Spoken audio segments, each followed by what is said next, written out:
जय हिंद दोस्तों, यशस्वी यात्रा चैनल पर आपका हार्दिक स्वागत है।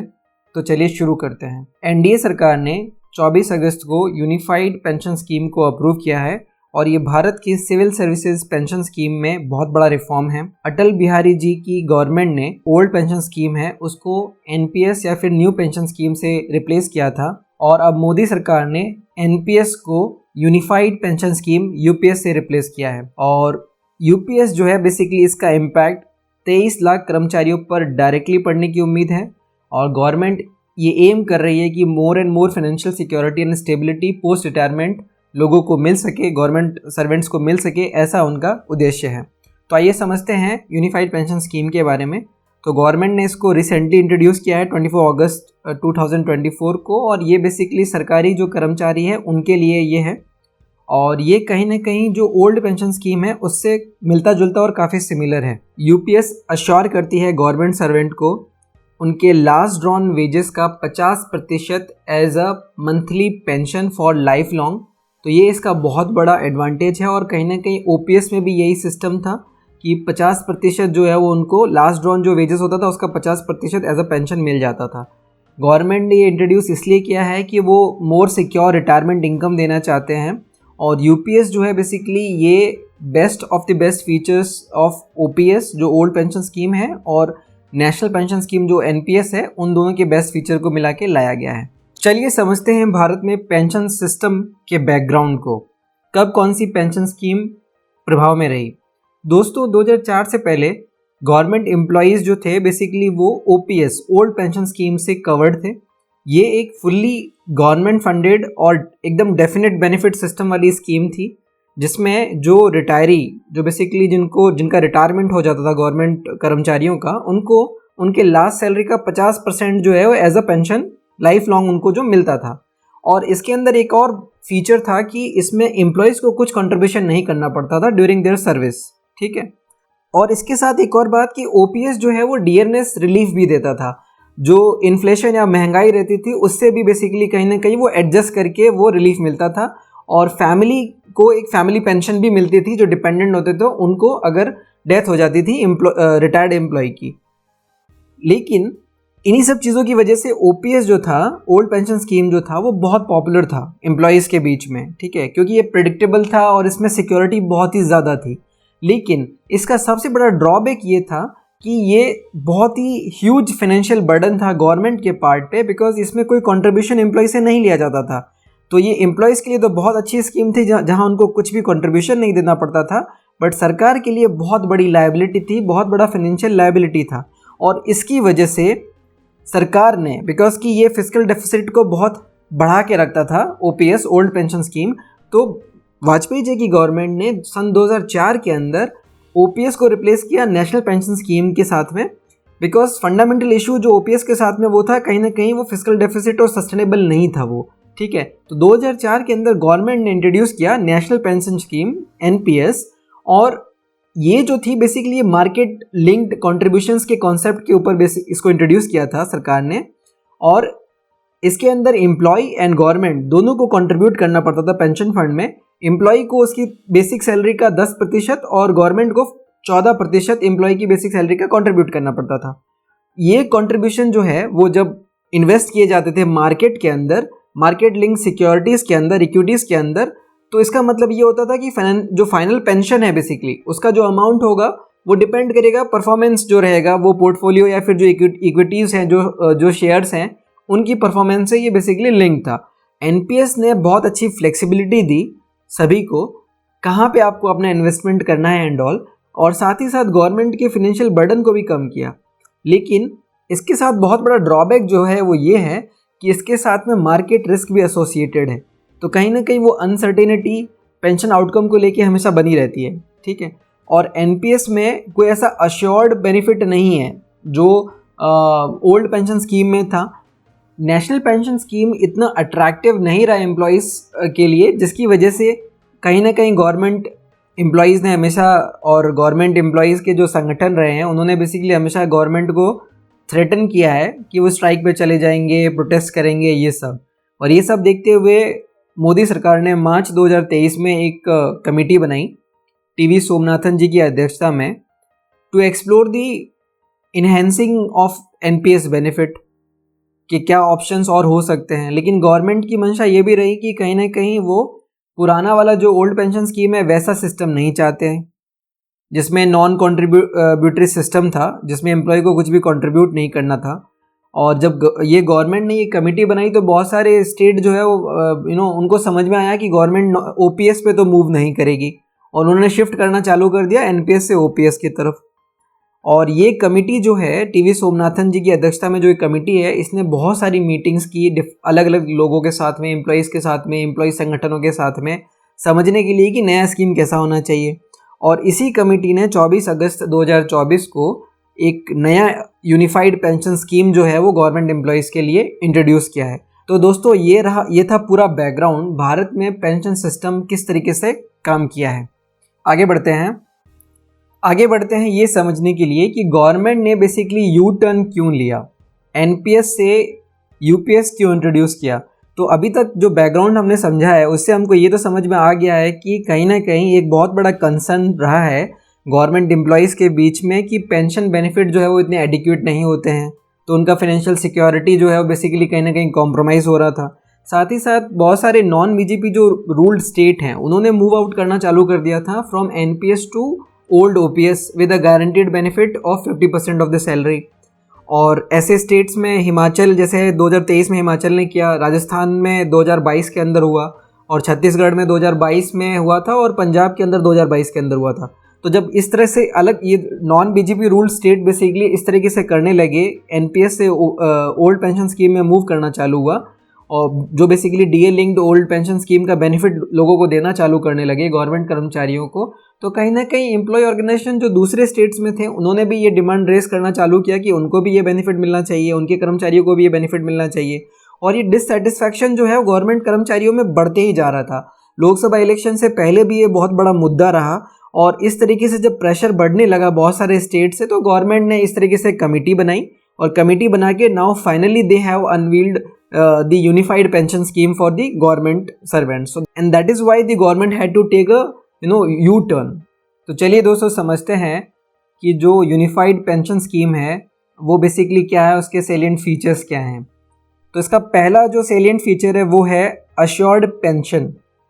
तो इसके अंदर एक प्रावधान ये है कि जिन सरकारी कर्मचारियों ने 25 साल तक की मिनिमम जो है वो सेवा दे दी है, उनको तो 50% of their last drawn wages का एज अ पेंशन मिल जाएगा। और दूसरा, जिन लोगों की सर्विस 25 साल से कम है उनको उनके जो सर्विस का जो टेन्योर है उसके प्रोपोर्शनेट में उनको जो है वो पेंशन मिल जाएगी। लेकिन साथ ही साथ इसमें एक क्राइटेरिया भी है कि जो क्वालिफाइंग सर्विस जो पीरियड है वो रखा गया है 10 साल को। ठीक है, दैट इज़ पॉइंट नंबर 1 कि अश्योर्ड पेंशन जो है वो इसके अंदर मिलती है। दूसरा इसका सेलिएंट फीचर ये है कि अश्योर्ड फैमिली पेंशन मिलती है। दैट मीन्स कि अगर कोई अनफॉर्चुनेटली किसी कर्मचारी की डेथ हो जाती है तो उनकी स्पाउस को 60% ऑफ द पेंशन मिल जाएगी। That is point number 2।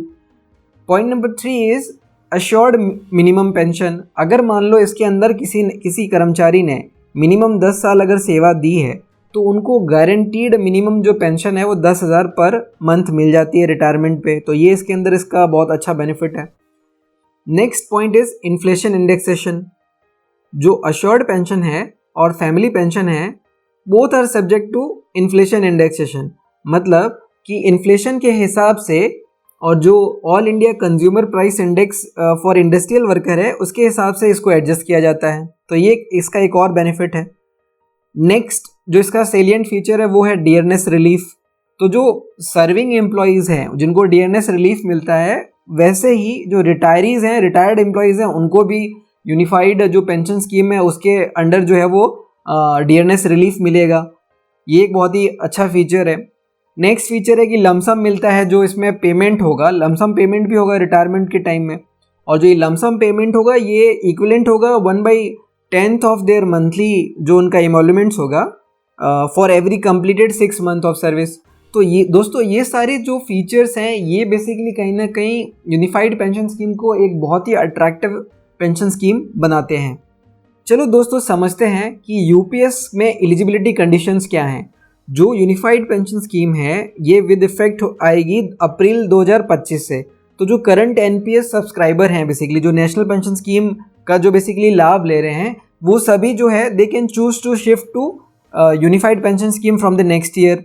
और साथ ही साथ जो 2004 के बाद जितने भी कर्मचारी रिटायर हुए हैं under the new pension scheme, वो लोग भी इसके लिए एलिजिबल हैं।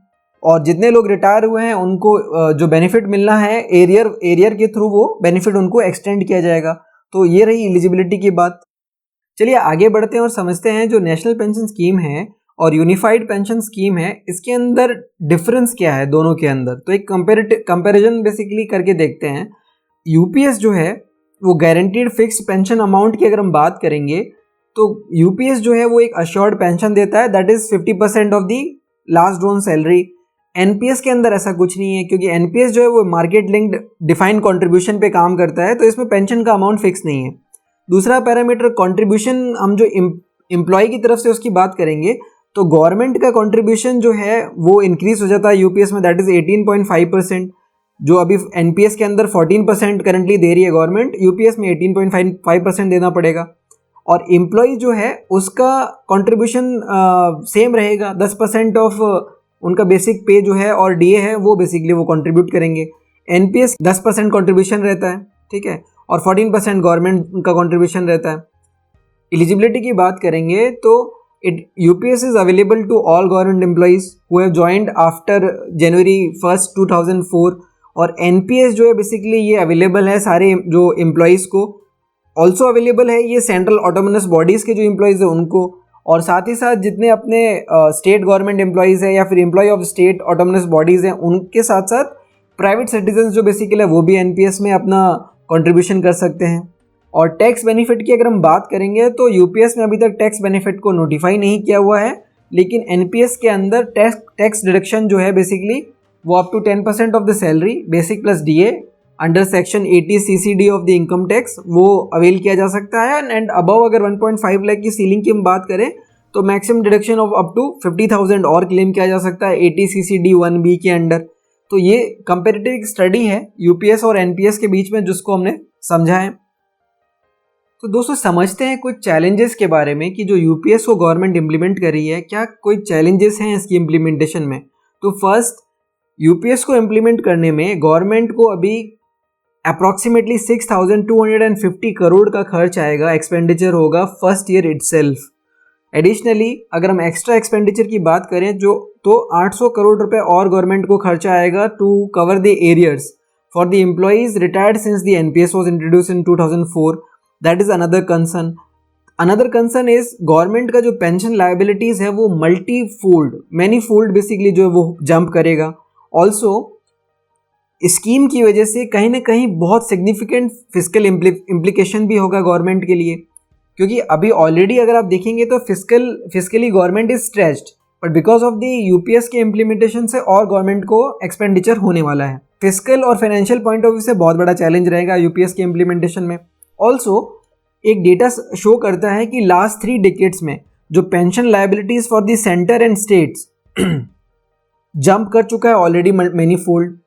इफ यू टॉक 1991 के अंदर सेंटर का जो पेंशन बिल था वो अराउंड 3,272 करोड़ था, एंड दी जो आउटगो था for all the states put together that was around 3,131 crore. By 2021 centre का जो बिल है pension bill that has already jump 58 times to 1,90,886 crore, और स्टेट्स के लिए भी it had already shot up 125 times to 3,86,000 crore. So basically ये एक कंसर्न, बहुत बड़ा कंसर्न है when it comes to implementation of UPS. According to one study, the physical cost of reverting to the old pension scheme by the Indian state by the Reserve Bank of India's economist, अगर states जो basically switch कर जाते हैं old pension scheme में तो जो cumulative physical burden होगा that will be as high as 4.5 times of the national pension scheme का जो बर्डन है वो। तो ये सारे कंसर्न्स हैं बेसिकली, जो चैलेंजेस हैं जो इम्प्लीमेंटेशन में आएंगे यूनिफाइड पेंशन स्कीम के इम्प्लीमेंटेशन में, ये सारे फिजिकल चैलेंजेस रहेंगे गवर्नमेंट के। तो जब इतने सब चैलेंजेस हैं तो कहीं ना कहीं ये क्वेश्चंस अराइज हो रहे हैं कि फिजिकल पॉइंट ऑफ व्यू से इतना इफेक्टिव और इतना अच्छा नहीं, अट्रैक्टिव नहीं लग रहा है UPS, then why did government introduce it. Some analyst are suggesting कि कहीं ना कहीं इसके पीछे रीज़न जो है वो पॉलिटिकल है, कहीं ना कहीं ये पॉलिटिकल है to address the dissatisfaction among the government employees. ऐसा कुछ लोगों का कहना है, जो क्रिटिक है गवर्नमेंट के, उनका ऐसा मानना है कि रीजंस आर पॉलिटिकल बिकॉज अभी अपकमिंग इलेक्शंस हैं in states like Maharashtra, Jammu and Kashmir and Haryana, और ये सारे स्टेट्स के अंदर बीजेपी गवर्नमेंट का जो रिकॉर्ड है वो इतना अच्छा नहीं है। कहीं ना कहीं बीजेपी गवर्नमेंट जो है वो वीक पोजीशन में है। तो क्या ये वोटर्स को अट्रैक्ट करने के लिए गवर्नमेंट का मास्टर स्ट्रोक है? तो ये सब कुछ चीज़ें हैं। और साथ ही साथ अभी हमने लोकसभा इलेक्शन में भी देखा कि गवर्नमेंट जो है वो बीजेपी गवर्नमेंट जो है वो क्लियर कट मेजॉरिटी के साथ में नहीं आई है और उनको कोलिशन गवर्नमेंट बनाना पड़ा है। तो कहीं ना कहीं वो भी इस चीज़ को समझते हैं कि जो उनके गवर्नमेंट एम्प्लॉयज़ हैं, उनकी फैमिलीज़ हैं, वो गवर्नमेंट से इतनी खुश नहीं है because of the pension scheme. तो क्या इसके पीछे रीज़न पॉलिटिकल है? ये एक डिबेट का विषय है basically. Now let's move forward and understand कि क्या इस स्कीम के कोई पॉजिटिव इम्पैक्ट भी हैं। ठीक है, तो ये हमें समझने की एक ज़रूरत है। अगर आप देखेंगे तो जो government employees, retired government employees है, उनकी तो बेसिकली बल्ले बल्ले हो गई है, क्योंकि कहीं ना कहीं 23 लाख ऐसे सेंट्रल गवर्नमेंट के एम्प्लॉइज़ हैं जिनको डायरेक्ट इमीडिएटली इसका बेनिफिट मिलेगा। ठीक है, और अगर हम स्टेट गवर्नमेंट, सारे स्टेट्स अगर इसको अडॉप्ट करते हैं तो कहीं ना कहीं 90 लाख जो स्टेट गवर्नमेंट्स के गवर्नमेंट सर्वेंट्स हैं उनको इसका बेसिकली डायरेक्ट बेनिफिट मिलने का चांसेस हैं। साथ ही साथ जो यंग गवर्नमेंट एम्प्लॉइज़ है उनके कंसर्न को भी ये एड्रेस करेगा। That is one something positive about it, because ये कहीं ना कहीं फाइनेंशियल स्टेबिलिटी एंड सिक्योरिटी देगा। और जो यूपीएस है इसके अंदर best of the both OPS and NPS है, जिसकी वजह से ये जो करंट एग्जिस्टिंग गवर्नमेंट एम्प्लॉइज़ है उनका भी मोरल बूस्ट करेगा।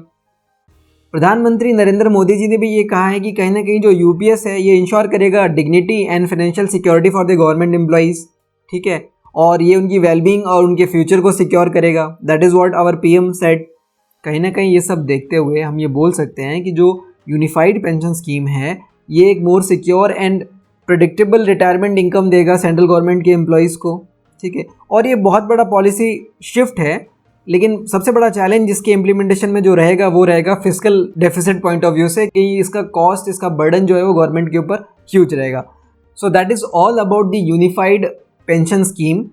Please let me know in the comment section what do you think about the unified pension scheme. Thank you very much. मिलते हैं अगले वीडियो में। जय हिंद, जय भारत।